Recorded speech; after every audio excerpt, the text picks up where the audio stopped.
Hello, my name is Andrew Keane. Welcome to Keane on America, the daily interview show about the United States.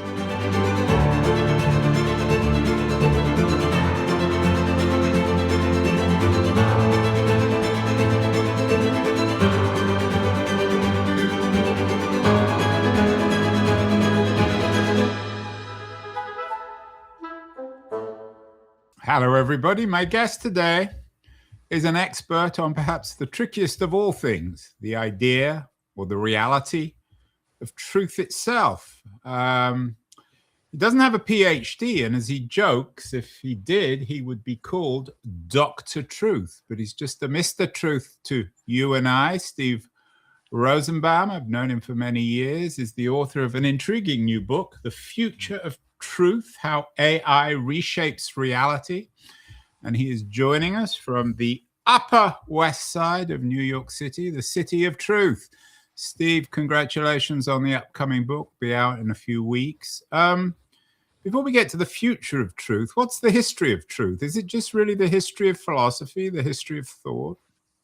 So first of all, I should caution you, I don't claim to be an expert. I think of myself as a journeyman. And maybe I should just start by telling you how the book kind of like was born. Are you wriggling out of this one, Steve? If you're not an expert, why are you writing a book on truth? Well, the book itself is weighty and the topic is weighty, but you have to be careful. I'm not a PhD. It's not that I'm not a PhD because I don't have the time to go to school for it. It's because I'm not wired that way. I mean, I am in my DNA, a storyteller and a journalist. And the fun of writing the book was asking a hard question, thinking it was important.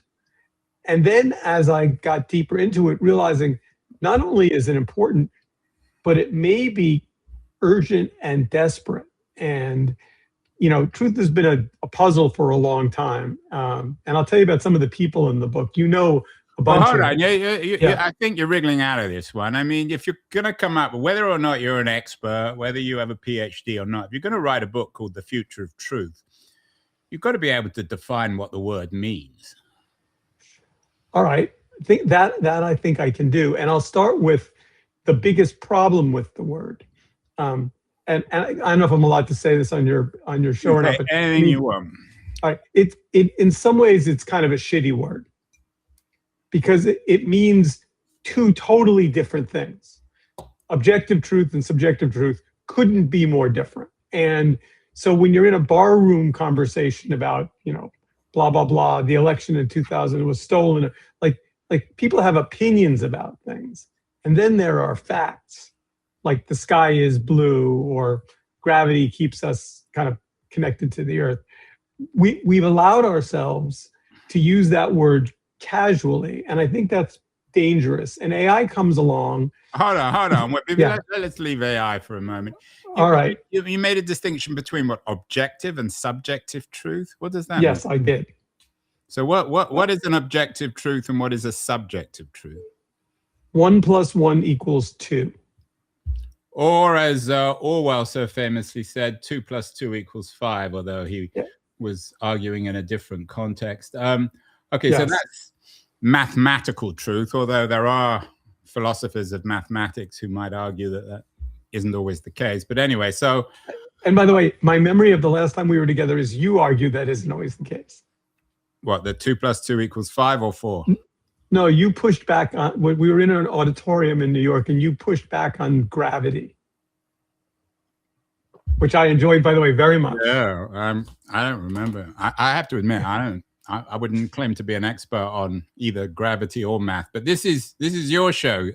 All right, fair enough. Today, so let's focus on what you're saying. So on the one hand, you have the objective truth of science, of mathematical science, 1 + 1 or 2 + 2 = 2 or 4, and then what's the other truth you said? What? Subjective truth, which is you and I discussing something you believe and something I believe, which might be totally different. And we could, you know, and so people now increasingly talk about, well, I have my truths and you have yours. And Well, there's another word. I don't know if you write about it in the book. I'm sure you cover it. The O word, opinion. Isn't that what opinion is? So there's truth and opinion. We all have beliefs or opinions about the world itself, but they're not necessarily true. Well, if we were labeling things that clearly, the world would be a simpler place. But there's a famous moment on the White House lawn where then Trump acolyte and employee talked about, we have our truths and they have their truths. And you could argue that was almost the moment that came out from hiding. And all of a sudden, we were in a world in which there were multiple versions of truth that were fact-based.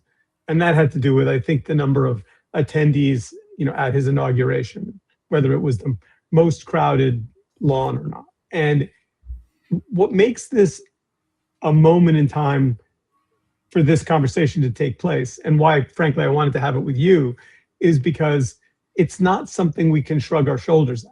It's not something we can say, well, and if you spend time with young people, as I do, their view of truth and news is very different than ours.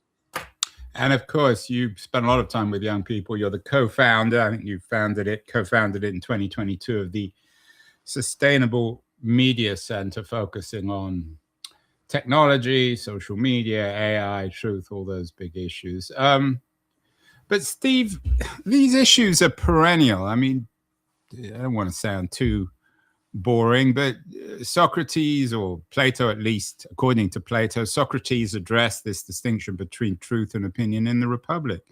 It's been a perpetual theme throughout the history of Western thought. What are you saying that is in any way original or interesting about it? What I'm saying, so the book is not an academic book. It's not meant to be. Still say something interesting, even if it isn't academic. When you look at the people who are in it, and many of them, they're all interesting thinkers, and they all have points of view on this subject, but they haven't been brought together. And part of what I tried to do was take readers on a fun, curious, puzzling journey, and then say gently, because I'm not one of these apocalypse, the world is ending, AI is going to eat the planet people. If we don't care about truth at this moment, we might very well be heading into a world in which we allow it to vanish. And that, I think, is a terrible outcome. We can talk a little bit about whatever you say then. Okay, so I take your point. So you're not claiming to be Socrates or even Plato here. You're suggesting in this book, The Future of Truth, that you talk to a number of influential thinkers, and they're friends of both of ours, people who've been on the show many times: Douglas Rushkoff, Larry Lessig, Gary Marcus, Esther Dyson, and many others. Is it a kind of anthology then, a series of stories about truth in which you go around looking for truth and you talk to people who spend their time thinking about these issues? The first half of the book, yes. And one of the things I realized as I was doing the reporting is, I had relationships with these people that go back to early Web 1.0 days. And so the conversations I was able to have with them were both intellectually fascinating, but also casual and lighthearted. And so like Doug Rushkoff tells a story about being 5 years old and going to see Fiddler on the Roof. And he remembers distinctly Zero Mostel from the stage breaking the fourth wall and looking at him and making a statement and having this very youthful kind of aha moment about truth, and whether or not the people on the stage were characters or whether or not they were human beings talking to him. And I love that story for two reasons. One, because that's kind of where we are right now. When AI starts saying, hey, Andrew, have you thought about looking at it this way? You're like, wait, it sounds like a person and it's speaking to me in human tones, my human nature is to accept that interaction as a human interaction, when in fact we know that it's a box of wires and chips saying those words. But Doug is also, as I've known him for many years, and you have as well, increasingly terrified of where we're ending up, and really thinks that we're on our way into a very dangerous place, and says so with great passion and conviction.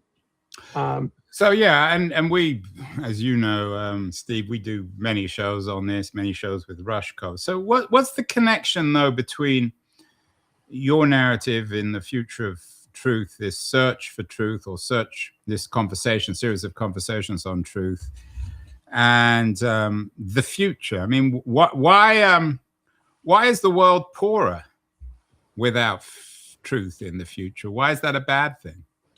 Well, it's a 300-page book, and we're getting to page 299, but I'm happy to go there if that's where you want to go.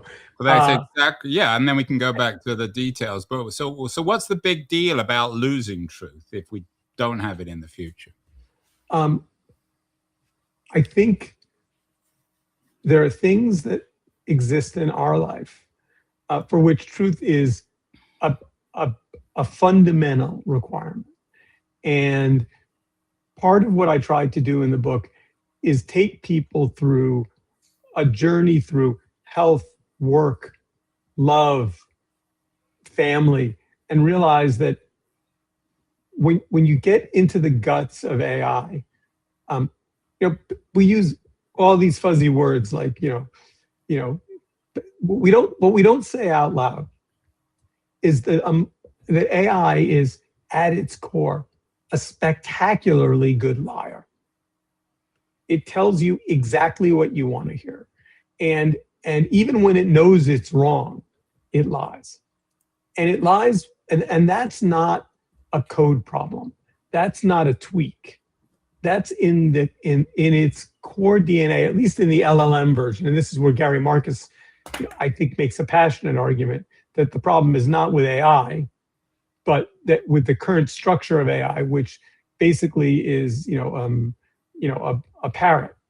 And so it goes and reads all the words that Andrew Keen has ever said, and then it kind of manufactures a version of Andrew Keen when Steve Rosenbaum is asking ChatGPT what Andrew Keen thinks about truth. I mean, if we put up on the screen what it delivered back to me, it would be pretty good. You wouldn't deeply disagree with it, except in one or two places where you'd be like, wait, that's just fucking wrong.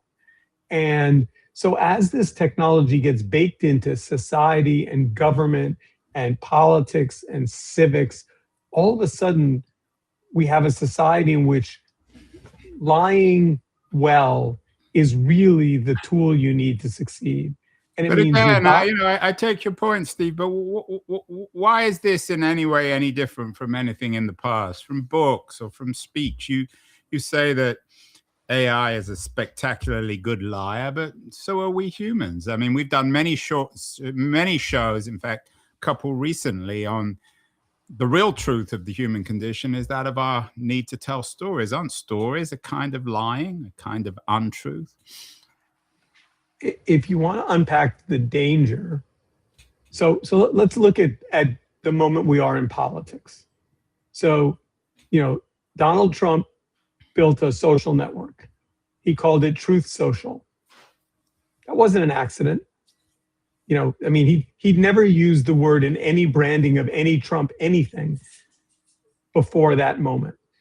But either through wise consultants or his intuitive sense of what could make the market work, and every post that he puts on Truth Social, he calls a truth. So if you're on Twitter, the site formerly known as Twitter, you called them tweets. Now he calls them truths. So yeah, every single thing. No one takes seriously what Trump says. I mean, nobody, I don't think, certainly no one treats him as a particularly credible figure. Coming to your idea of... Wait, hold on, stop. I can't let that just stand there. 51% of the country believes he's a credible figure. He got elected twice. I'm not sure that was 51%, but anyway, coming back to this idea of AI being a spectacularly good liar. I mean, I looked up truth using Google's Gemini, and it seemed to me it wasn't really lying. It talks about pragmatic theory, objective truth, subjective truth, relative truth, all the stuff that we've been talking about today. Well, why is AI any more or less a liar than any other media we've had in the past? So, the social media phrase from, a bunch of people is that if you're not the customer, you're the product. So let's talk about that in terms of AI. Well, let's talk about it in terms of Google Gemini. I'm not sure I'm entirely the product. I'm not paying for Google. I just looked it up on the internet. Right. And there's no ad next to that answer. Doesn't seem to be. I mean, if we look at the screen, no, actually, I don't see any. Right. So what we know about all of these platforms is they start out free, and then at some point they become less free, and then at some point they become advertising. So when you go to Gemini in a year and you say, I have a headache, Gemini, what should I do? And Gemini responds, CVS has a very well-priced headache remedy, and you're, based on Google Maps, you're a block away from a CVS, and we have a relationship with Instacart. Would you like us to deliver to you that aspirin? We can have it to you in 15 minutes. Or it might say, if you've got a headache, read your book, Steve Rosenbaum's The Future. Yeah, no, it'll make your headache worse.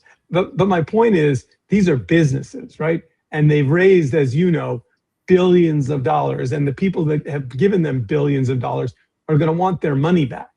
And they're going to want their money back. I mean, I'm not sure whether that's true with Google, but Anthropic, for example, has come out very clearly. Dario Amodei has made it very, very clear, in contrast to Sam Altman at OpenAI, that he's not going to have ads. And in fact, they even had ironically enough, I guess, an ad at the Super Bowl this year suggesting that Anthropic would never sell ads alongside its AI. So that's not true either. So now you're disappointing me intellectually, because we've both been in this space long enough to know that he will not be the CEO forever. And he has not. Sam or Dario? Either of them. And at the point at which their investors determine that they are no longer delivering returns that suit them, they will be dismissed. And someone else will come in and say, we're only going to have small ads. Look at Google. So Google used to have these tiny little ads at the bottom of the page when they were always clearly marked. I mean, we've heard this argument a million times before, Steve, but what's the difference with television? Television had ads. So you're suggesting that all television was somehow corrupt and untruthful as well? No, because I assume you're asking these questions rhetorically, because we both know the answer is. I mean, all seriousness, I don't get it. When you go to AI and ask it a question, you're expecting it to tell you the truth. But the reality is it has no plans to tell you the truth. If you ask it, do you tell me the truth? It will say no. It doesn't know what the truth is. No, we should. But when I ask Google Gemini for its definition of truth, it seems to have a relatively coherent. And then I went on Google and asked again, and it sent me to the dictionary to define truth. Right. Again, so it didn't come with advertising. It doesn't strike me as being particularly dishonest. So you're saying that in its 1.0 phase, while it's trying to gain trust in customers, it will be the same in 10 years? I don't know. So is that the argument in the future of truth, is that we shouldn't trust AI to create any kind of truth? How AI reshapes reality? Is that the core argument? So if you look, so each of the different categories we explore, whether it's Larry Lessig exploring the law, one of the things that we believe deeply is that you start to get we being all the people. I'm sorry, I'm using the royal we. The book believes that after the research that when courts require facts, they require evidence, and historically that evidence was complex. One side said one thing, one said the other. The jury had to decide what they believed. The judge had to decide what they believed. All of a sudden, in comes this very convincing set of data that says, we've looked at all of the video. we've come up with these frames that matter. There's 10,000, let's use the Epstein files as an example.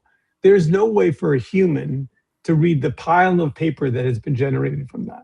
So you'd like to be able to say to AI, find me the relevant texts or emails from this enormous pile of information. And it does that, but it does it with its own biases built in.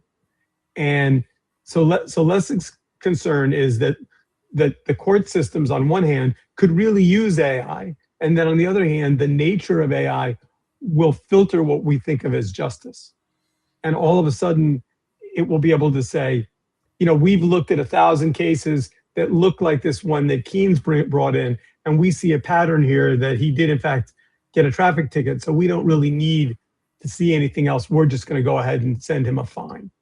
So is the argument then that whether it's Lessig's legal critique or Doug Rushkoff's perhaps economic one, or Andrew Wang's about work, one, or I know Maria Ressa does the intro. Maria is an old friend of mine, the Nobel Peace Prize winner from the Philippines, that we shouldn't trust AI with truth. I mean, what does AI tell us about the absence or existence of truth? Let's just start by saying yes and put a period at the end of that sentence. When we trust AI to tell us the truth, we are setting ourselves up to hand over something deeply human to a machine that does not have our best interest at heart. When you say, I'm always wary, Steve, when people use this term deeply human. Is there such a, as if you add the deeply, it gives more significance to human, but what does that even mean? I'm so wary of the H word. It's always used by people who don't have a coherent argument, in my view. So I don't know anything about your personal life, but I assume we don't have to be specific, but I'll ask a generic question. Somewhere in your life, you fell in love with someone that was at first a stranger and then became more intimate in some way. Is that a deeply human experience? Yeah, and was that, when you put a robot between you and that thing, that person creature, the robot says, what are the specifics of what you find attractive in a man or a woman? And the robot then measures the other person on these very mechanical terms. So all of a sudden, I can just tell you in the case of my wife, who I've been with since college, if you'd ever imagined mathematically that we were going to be a couple and have 2 children, you would have said that's impossible for all kinds of reasons. We're very different in all kinds of interesting ways. So at the point at which you take things that are human, like love, and you turn them into machine calculations, bad things happen. But no one's arguing that the future, your book is not the future of love.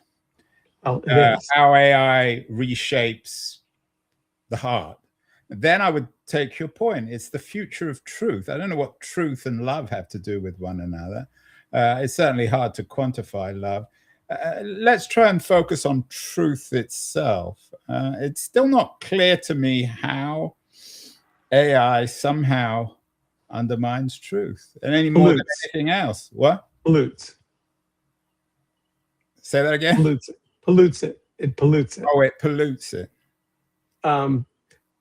There's a chapter in the book that talks about relationships, and there's the story of a young teenage boy who goes on to character AI and falls in love, use that word carefully, with a character, and the character and he have this very intimate set of conversations. I think he's 15 years old at the time, and the character AI suggests to him that he should come be with her and commit suicide. But what's that got to do with truth? And he does. But what's that got to do with truth?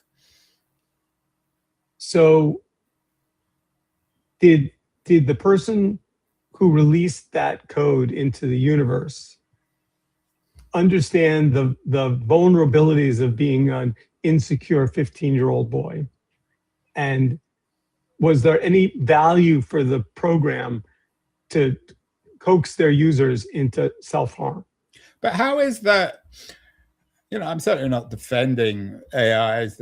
encourage people to commit suicide. But how's that different from watching a cartoon, which has sometimes explicit, sometimes subliminal messages? And I still don't really understand how an AI that gives advice to someone, incorrect advice, unadvisable advice, what that has to do with the future of truth. No one's going to an AI as the oracle, are they? They're just going to it for advice. I'm appreciating your combative questions, but I think the audience understands that the reality is that when a robot that has underlying programming, which is to be amiable and charming and not be concerned about outcomes, all of a sudden the data around young people and the way they're being impacted by AI. No, but you're not answering my question. What does it have to do with truth? Is a robot that tells a 15-year-old that they can be happy if they commit suicide telling the truth or telling that 15-year-old a lie? I don't know. And I'm not sure whether advice. I mean, if you're treating an algorithm as a kind of therapist, I mean, I'm not sure. Let's take the example of a human therapist, and we've done lots of shows recently on psychoanalysis, psychotherapy of one kind or another, psychology. I'm not sure that a 15-year-old, if they're really unhappy, if they go to a therapist, whether they're looking for the truth. They're just looking for advice. And in fact, what they're looking for is someone who will listen to them. And that's not what truth is. So what AI does is mirrors back to you behavior. So it figures out the things that you want to hear and in a very effective way says to you. And so I don't know, my experience, I mean, I use AI a lot. And when I make a mistake, which is often, it always says to me something along the lines of, Steve, that was really close.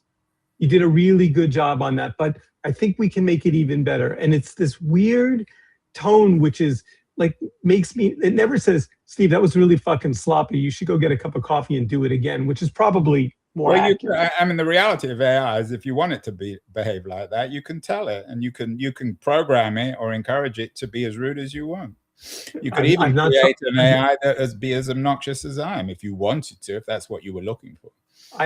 The next thing I do after we finish this pod is set up ChatGPT to behave like Andrew Keen. That will be very fun. I will do that, and but here's, I think, why I'm flagging this, and why in some ways you're turning out to be the exact counterpoint of the conversation, which is if you don't think it's dangerous, if you don't think it's problematic, and you think it's just Google, and you're just going to ask it a question like, what should I do about this? Or how should I handle this? Or should I pay tax on this? Or should I buy a new house or whatever? And it becomes kind of a combination oracle and answer engine. And you don't understand what its underlying behavior is. If you don't understand what its underlying DNA is, which is essentially to sell you stuff. That's what it's going to do. It's going to sell you aspirin. It's going to sell you a car. It's going to sell you this book. It won't happen instantly. I mean, we're on our way into a moment where when you say to ChatGPT, hey, these are my kid's grades, and this is what my kid seems interested in. What school should he apply to? And it says, here are 15 schools that we think are pretty good, but here are the 5 we recommend, and here's why. And you go, wow, that was delightful. I was going to bang my head against the wall, and now it's answering those questions. And the number of companies that are scrambling to have that level of response so that you will buy their product, so that they will know exactly what your soft spot is. So basically your argument, I'm trying to figure out the argument, Steve. In the future of truth, how AI reshapes reality. You're suggesting that there was a time in the past where truth somehow existed, where it wasn't corrupted or corroded by commercial interests. But in the future, these AI platforms will be owned by self-interested individuals of one kind or another with business models for whom everything it spews out, all the advice, the truth, the information, the data will be premised on encouraging us to buy something. So in other words, AI is just a bunch of lies to pursue material profit of these companies, and truth is dead. Is that the argument? Yeah, but we can even go further than that if you don't mind. One of the big pieces of news in the AI space was ChatGPT shutting down Sora 2. So Sora 2 was theoretically a social network in which you could go in and create videos. And I could go in with very little effort and say, here's a headshot of Andrew Keene, turn that into a speaking character and have him talk about how amazing Steve's book is and I should buy it right now. And if I'm a fan of Andrew Keene. So I did that with a couple of famous people. And I created testimonials. Who? What? Who? It was a professional wrestler and somebody else. I never released them. I never showed them to anybody. They were incredibly effective. I wouldn't even show them to you because I don't want them out in the world.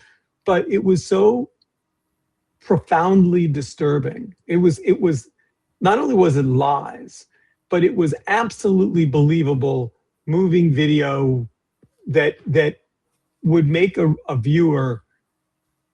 There was nothing in it that would make you wrinkle your nose and go, ooh, I don't know. I see his. We've been through this so many times before when the motion picture was motion picture technology was invented at the end of the 19th century, when people first went to the movies and they saw a train chuffing towards them, they all ran out of the building. And now we know that when we look on a screen and we see a picture of a train or people shooting at one another, that we're not going to actually be affected. Aren't we just going to adapt to these things? As you say, there's all these fake videos. One of the reasons I'm guessing that OpenAI shut down Sora is because it became a tool for people who were just sort of creating inanity.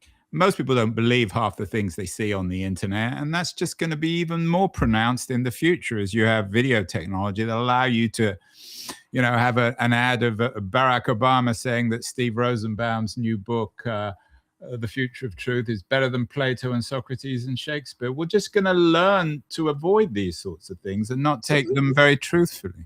So here's where you're fundamentally and at your base level wrong. At the point at which people give up, and we're edging toward that, where people say, you know what, it's all bullshit, it's all lies. CBS is owned by the Ellisons, and CNN is owned by the Ellisons, and everyone. Nothing that reaches me is truthful. So you know what? Fuck them all. I'm not going to vote. I'm not going to participate. I told you you're not allowed to swear on this show, Steve. No, you said I was allowed to swear. Oh, yes. You see? You're reshaping truth. You're an ontological wizard. So what Barack Obama has said about the state of civics is that we have not the future of truth, because he never said anything about the future of truth, right? Your book is. No, he is not. But here's a quote that I have stuck to my computer screen. He says the truth is the cornerstone of our democracy. Without it, we lose our ability to make decisions together. Oh, well, that must be true then, if Barack Obama said. I wonder whether you've been spending too much time with your fellow Upper West Side intellectuals, because I'm not sure most people outside the Upper West Side, outside your hallowed turf, Steve, really take much of this stuff seriously. No one thinks AI is truth. No one's going to it for ultimate truth. They're going to it for advice. They're going to have some fun.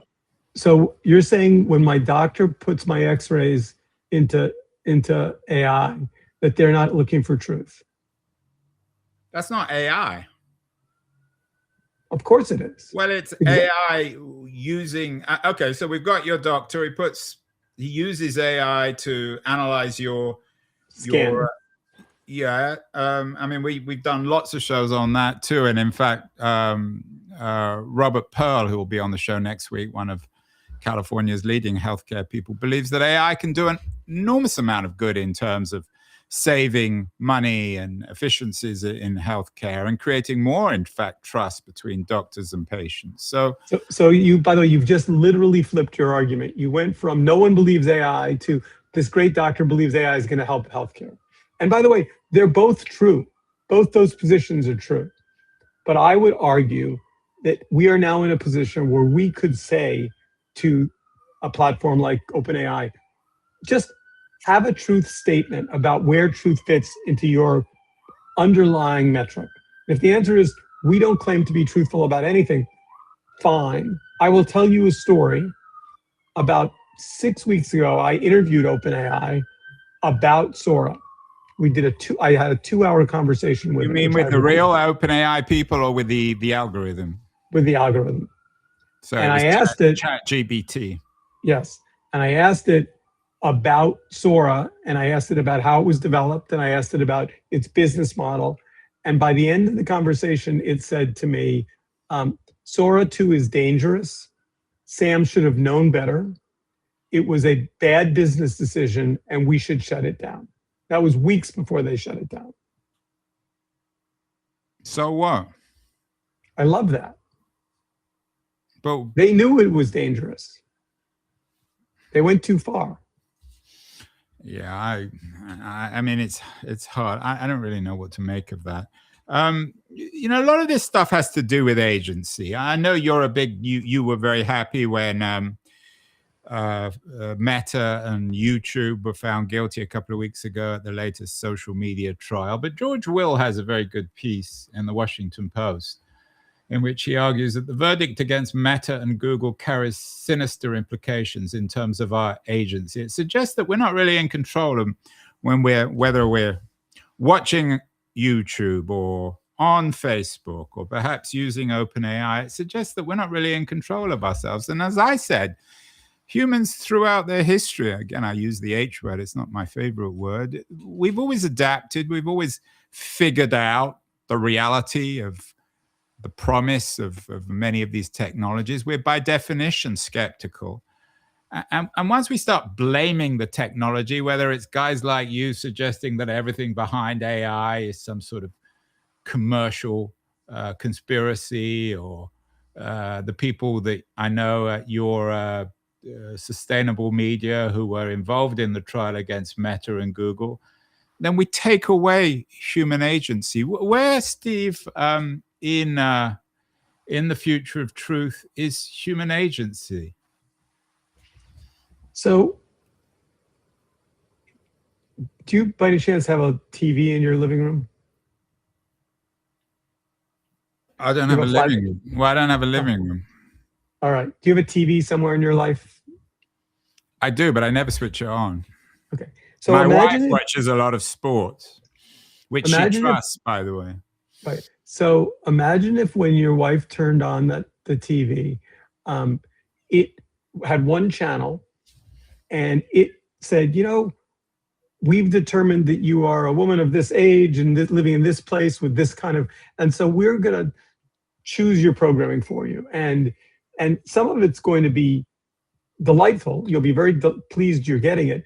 Some will be like a little bit private, like, ooh, I kind of do like, so, you know, I kind of do like that animal or that place, but I don't necessarily want people knowing that I'm watching that. And some would be really horrific, like violent, dangerous, sexual something. If you look at TikTok, for example, their ability to take 1,000 choices in every second and choose one for you, which may trigger some biological response, but is really despicable. I mean, the reason why Meta lost that case is because they had meeting after meeting, which the discovery showed, which was shown to the jury, in which they said, we want 13-year-olds or younger, and sending them videos about anorexia or violence or body image are effective. So the reason why the courts are now going to begin with thousands of cases now stacked up behind this case to hold these companies responsible is because they behaved badly. Not because they're making it, they could make money lots of ways, but sending 13-year-old girls anorexia videos is not the answer. And But I'm not I sure don't disagree. they knew. I mean, I think George Wells' point is that even a 13-year-old girl can, if she chooses to go onto YouTube, can choose what to click and what not to click. No one's forcing them to do anything. Yeah, well, I mean, the jury in New Mexico and the jury in Los Angeles feel differently.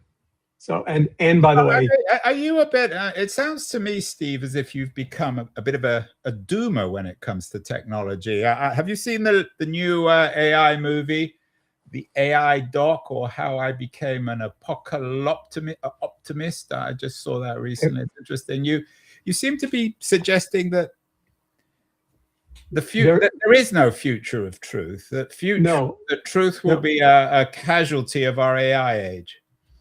Absolutely not. In fact, the book at the end has two scenarios for the future, one in which is actually quite exciting and one of which is fairly gloomy. And as customers, I think we get to say to CVS when we go to their website, and they now have I'm making this up because I don't know that they do, but they will if they don't, an AI powered by ChatGPT that will say, tell us how you're feeling and we'll suggest some options for you. And you could go to your doctor and recommend these branded medicines, which you can then pick up at CVS. That is inevitably going to happen in the next 6 days to 6 months. All I would want to be able to say to CVS is, please have a policy where you show me everyone that pays you to fuel that AI. As long as I understand where the information is coming from, I'm fine with that. But when that information is being presented as advice, when in fact it's an advertisement, I mean, if you go back to the history of advertising to children, there used to be all kinds of protections about what you could or couldn't send to children, what you could or couldn't send on, kids' Saturday morning cartoon shows. That's all gone. So I am looking for transparency from these platforms into what their economic incentives are. That's all. So let's end with the subtitle of the book is How AI Reshapes Reality. Leaving out CVS, I'm not sure whether that's anyone's chosen reality. What are the two alternatives? What's the good way that AI could reshape reality in the future, and what's the bad way? And don't mention CVS. All right. So I spent a couple of hours with a fellow NYU colleague and a fabulous philosopher named David Chalmers. Who's been on the show, is a very influential and interesting thinker. Right. And he makes the argument somewhat rhetorically, but not exactly. Are we living in the Matrix? And the reality is, once you get past giggling a little bit at his charmingness, we certainly could be. I mean, is the Andrew Keen who I'm speaking to on this call a real Andrew Keen, or is it a amalgam of a whole bunch of body shifts and voices and things you've said over the last many years and turned into an AI? Right? And you could literally build one. I think Reid Hoffman has a Reid bot out floating around the world that looks fairly convincingly like Reid talking to Reid. Actually, Reid's in the AI doc, so maybe that's his. I wondered how he has so much time to be in so many different things when he's an investor. Maybe it's his bot. So is that the good or the bad one, that we don't trust who we see? We always think they're a bot. So again, I spend a half my time with Gen Z, and I think their view of news and information and reality is much more nuanced than ours. They walk into most situations with less immediate, like they don't presume anything is either, like they don't go, oh, it's on CBS, so it must be true, or it's on CNN. So they look at kind of all sources with a slightly jaundiced eye, but also a sense of optimism. And I guess what I want the book to do, and what I hope your listeners and viewers will do, is say, instead of assuming that some things are obviously true and some things are obviously false, we're going to become more questioning, and we're not going to say to ChatGPT, tell me where I should go on vacation. All right. So what you're saying, Steve, then is a healthy degree of skepticism is a good thing, and perhaps just rather we could read your future of truth, but we could also read Plato's Republic, where Socrates was saying the same thing. Finally, how would you prove that you mentioned that you weren't entirely sure that I'm a bot, but it's my show, so I get to ask the final question.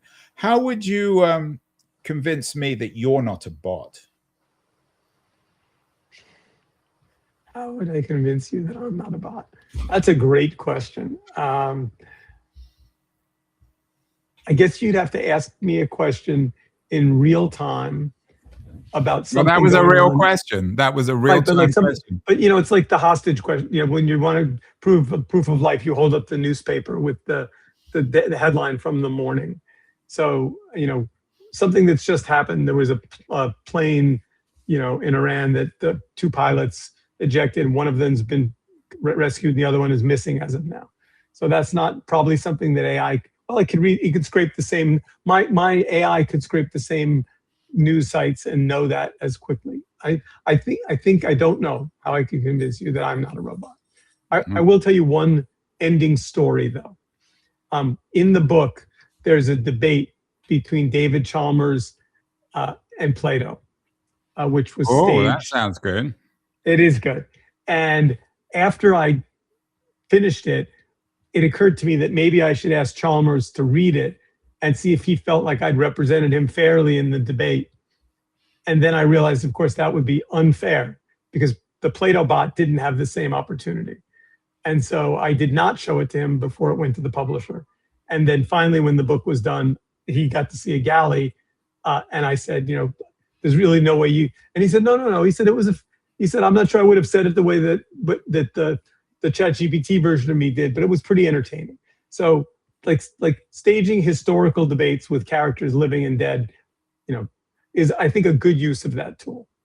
Well, there you have it. The future of truth. That's the question we're all asking. How AI reshapes reality by my old friend Stephen Rosenbaum. Comes with forward by the Nobel laureate Maria Ressa, another old friend. Congratulations, Steve, on the show. I'm not sure if you've convinced me you're not a bot, but even if you are, there's nothing wrong with books written by bots. Thank you so much. Thanks for having me. Hi, this is Andrew again. Thank you so much for listening or watching the show. If you enjoyed it, please subscribe. We're on Substack, YouTube, Apple, Spotify, all the platforms. And I'd be very curious as to your comments as well on what you think of the show, how it can be improved, and the kinds of guests that you would enjoy hearing or listening to in future. Thank you again.